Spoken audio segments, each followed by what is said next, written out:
Hi, in this video I'm going to talk about a few things that were briefly touched upon in the TilePlus Painter version 3 upgrade video. First, I'd like to talk about how to make a palette of prefabs. Let's take a look at our project. I'll just copy these prefabs and parent them to one of the tile maps. If you look at the scene, go to grid selection mode. This is on the floor layer tile map. So we'll draw a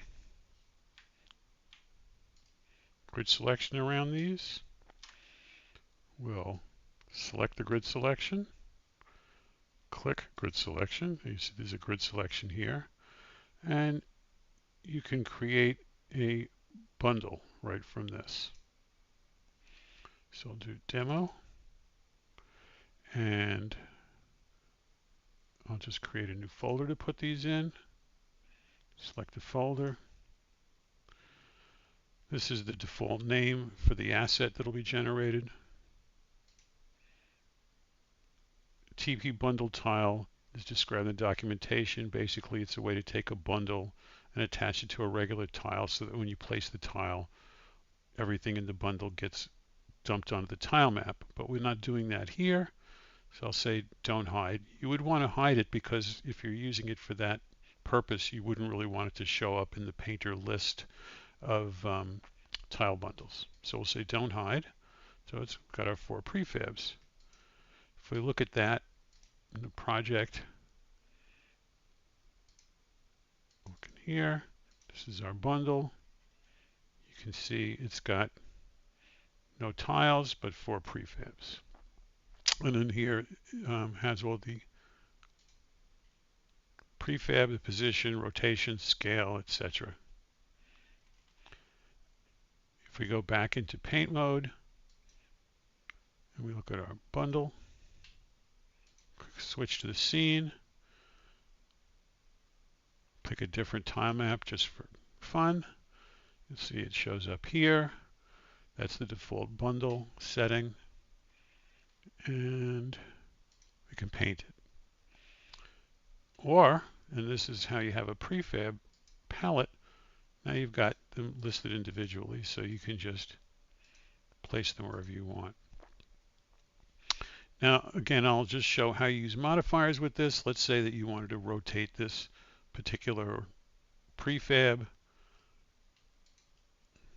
here.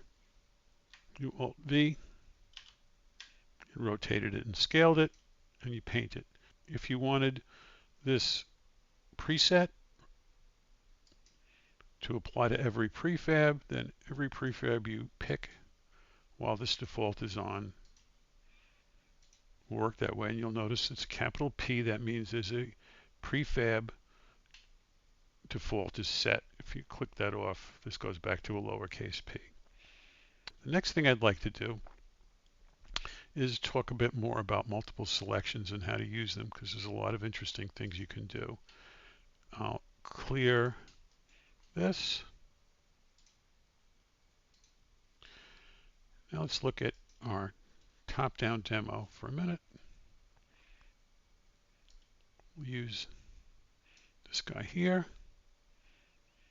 Now you see it's a multiple selection. It's multiple selection pick. I've already shown in the other video how you can just copy this to favorites. You can also make a bundle out of this. This, as the tooltip says, it's only active when the clipboard has a multiple selection. And this I button also has the same lockout. It has to be a multiple selection. So if I convert it to a bundle, make another new folder, select the folder. That's the default name is a clipboard pick. If we look at our project, you'll see it's got the bundle and it's got an icon. So now if we flip back into showing tile bundles, we've got our clipboard pick bundle, which you could paint individual tiles, of course, or you can just paint the whole bundle like that.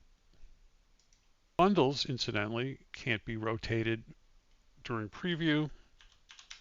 Only multiple selections can.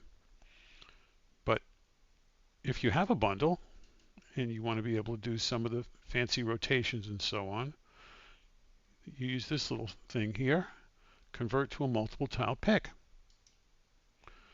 Now you can rotate it, other fun things like that.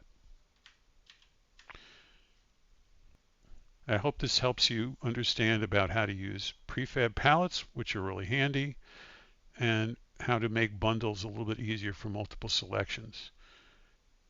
This is especially handy. Let's take a look at a palette. You have a palette like this, which is 6,500 tiles. You can often find it handy to just create a bundle out of it, so that if you're using this a lot, you don't have to multiple select it over and over again. Very handy thing to do. Works the same way as showed before, making a bundle from a multiple selection pick, because that's what it is. Thanks a lot for watching this video. I hope it helped you understand a few of the more esoteric things that you can do with TilePlus Painter.